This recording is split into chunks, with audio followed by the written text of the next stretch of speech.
Okay. Last night I was at a restaurant and everybody at the restaurant had seen me on my first video on turkey. Everybody. And people walked by and said, "Are you the fucking turkey lady?" And I go, "Yeah, I am." The young people listen to you if you say fuck.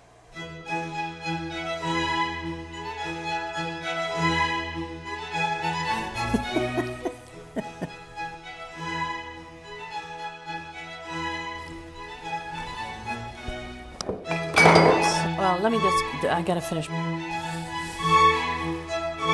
Namaste.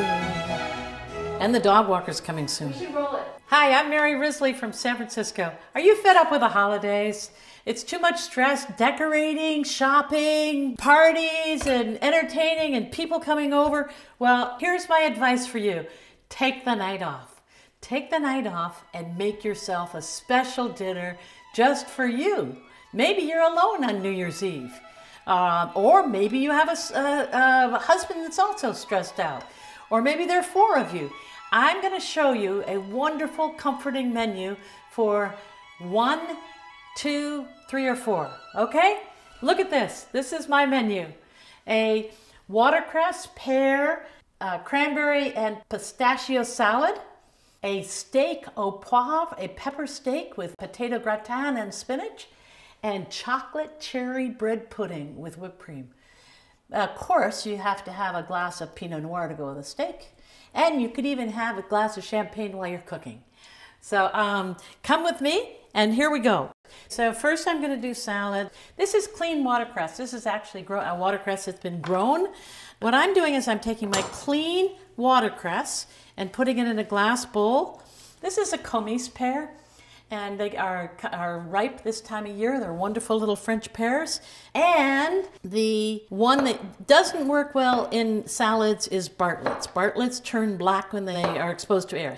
Okay, here we have some cranberries that I have sprinkled a little bit of sugar on a few minutes ago. I cut them in half and sprinkled some sugar on. These are some pistachios that have a little bit of salt in them. They're roasted pistachios. I'm putting a little bit of lime juice over the pears. Sometimes the pears, that helps the pears to keep from discoloring. And now here's the trick, making the salad dressing. Okay, this is, you can use sherry vinegar, champagne vinegar, white wine vinegar, but please don't use balsamic vinegar. It's really not, it's too sweet for most cooking. So salt doesn't dissolve in oil, it dissolves in vinegar. Then I put it over my greens and everything. Now I'm going to add 3 tablespoons of a good extra virgin olive oil.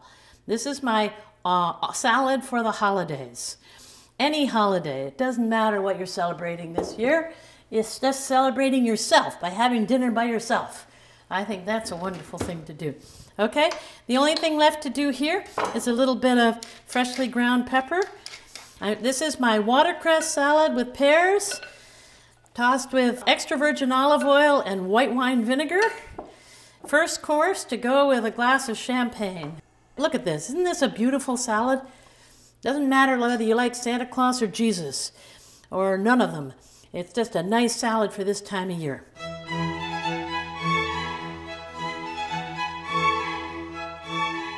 Now I'm going to show you how to make a steak au poivre. That means pepper steak in French, and it's wonderful. My steak here is a filet. It's about the size for 1 person, and I think it looks just beautiful. Look at this. It's got a little bit of a membrane there. You must slice the membrane so that it doesn't shrink when it cooks. So watch this. I take the regular black peppercorns, I put them on a board like this. If you're stressed out about the holidays, pound your peppercorns. Okay, so what we're going to do here is sprinkle some salt on both sides of the steak. Do you notice that I'm not measuring, that I'm just kind of looking and seeing if it looks good? That's what you can do. You don't have to measure, you don't have to do anything like that. Just enjoy it. What happens is at the end of the world if your steak gets overcooked or undercooked? No, it's just meat. It's just a piece of meat. I don't have any meat jokes, I'm sorry. I'm sure that you could think them up. The 2 rules about making your steak is don't push it around and don't crowd the pan.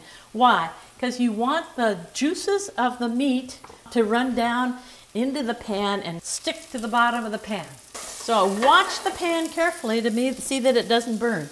Turn it down a little bit. Okay, now I'm turning my meat. Oh my God, look at that. That looks beautiful. If it looks like it's burning over there, just slide the meat over there. Okay, now look at this. This is really cool. This meat feels pretty good. That's medium rare. This part here is a little too rare. That's too rare. So I'm gonna put the steak, and it's brown enough, it's perfect. I'm gonna put the whole thing in the 400 oven for a few minutes, just like the movies. In the evening, I think it's wonderful to have a tablecloth, some flowers, some candles, some meat, some vegetables, and some Pinot Noir. Okay? By yourself? All by myself.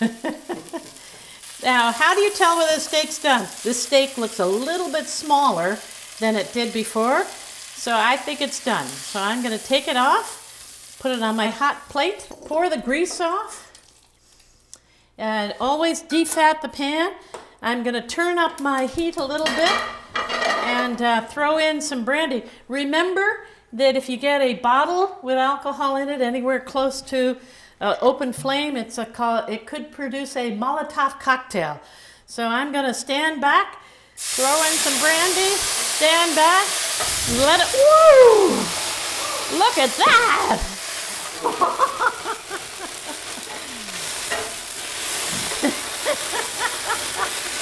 This is, you could call Tante Marie a flamer.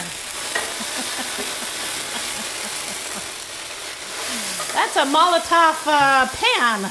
And I think it's fun to flame. It's kind of macho, I think. Macho Mary. Okay? And now I'm going to add some cream. Just add some cream, and that's my pepper sauce for my steak au poivre. En français, c'est steak au poivre. What I'm doing is I'm putting more complicated, entertaining recipes on my website. So an alternative that you will find on website is a leek and potato soup with Stilton. That may be something you want to make instead of the pear salad. So go to tantemarie.com for alternative recipes, especially for entertaining. Okay, look at this. Now, this looks really good. This is quite a few tablespoons of cream, but it's okay. It's Christmas or New Year's or holidays for yourself. It's the difference between eating a lot of cream every day and a lot of cream once. Here you have steak au poivre. Oh my God, I can't wait to eat that. The next thing I want to show you now is chocolate bread pudding. Everybody is saying chocolate is like the new wine, that we get all these different kinds of chocolates and 70% and 50% and da-da-da-da. I would say don't pay any attention. Just buy a good quality chocolate.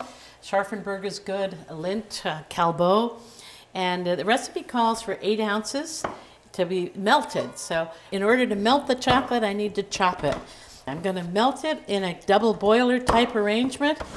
And the things you need to pay attention to when you're melting chocolate is don't add any liquid halfway through the cooking. Don't cover it. Don't put a wet spoon in it or something like that, because chocolate is temperamental when it gets mixed with, when it gets too hot or a little extra water is added. So what I'm going to do to make this pudding is I'm going to put some eggs and sugar and sour cream and whipping cream and vanilla and cinnamon all in a bowl, and then I'm going to throw in some bread and chocolate and put it in a prepared pan. This is just bread pudding, so there's nothing really to show you except mixing and melting chocolate. And as I said earlier, chocolate gets a little bit temperamental. So the big thing you need to remember when you're working with chocolate is you don't want to add hot chocolate to cold cream, or the chocolate will seize up. It's kind of like a cat. Chocolate is like a cat. You know how sometimes cats won't come to you and sometimes they do? Well, the chocolate's like that. Sometimes it works for you and sometimes it doesn't. Look at this. This chocolate is soft and melted. So I'm going to slowly just add a little bit of the hot chocolate and so that it doesn't get shocked by the cold liquid. That's called tempering. Get it warmed up a little bit before you shock it all the way. I'm going to let the bread soak in for a few minutes before I put it in the mold. Oh my God, this is worth eating just the way it is.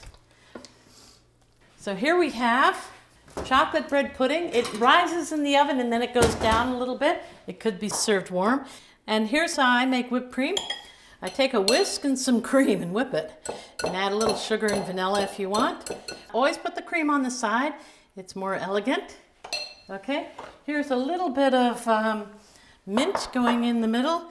Just stick a little mint in.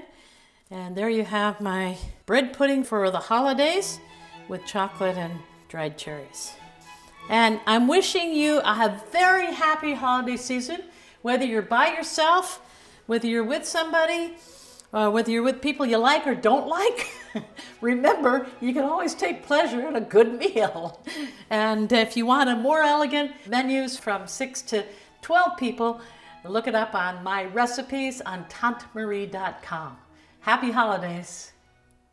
Are you fed up with the holidays? Wait, cut. Fucking holidays?